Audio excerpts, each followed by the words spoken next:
قد صدق الله رسوله الرؤيا بالحق لتدخلن المسجد الحرام إن شاء الله آمنين محلقين رؤوسكم ومقصرين لا تخافون فعلم ما لم تعلموا فجعل من دون ذلك فتحا قريبا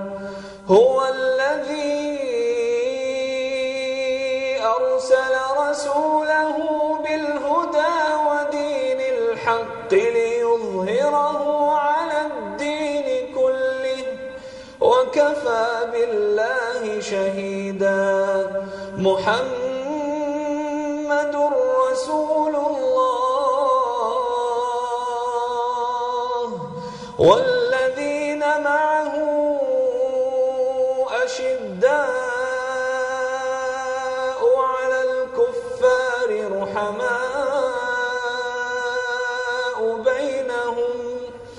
تراهم ركعا سجدا يبتغون فضلا من الله ورضوانا سيماهم في وجوههم من أثر السجود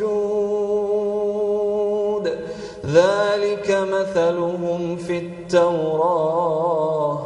ومثلهم في الإنجيل كزرع أخرج شطأه فآزره فاستغلظ فاستوى على سوقه يعجب الزراع ليغيظ بهم الكفار وعد الله الذين آمنوا وعملوا الصالحات منهم مغفرة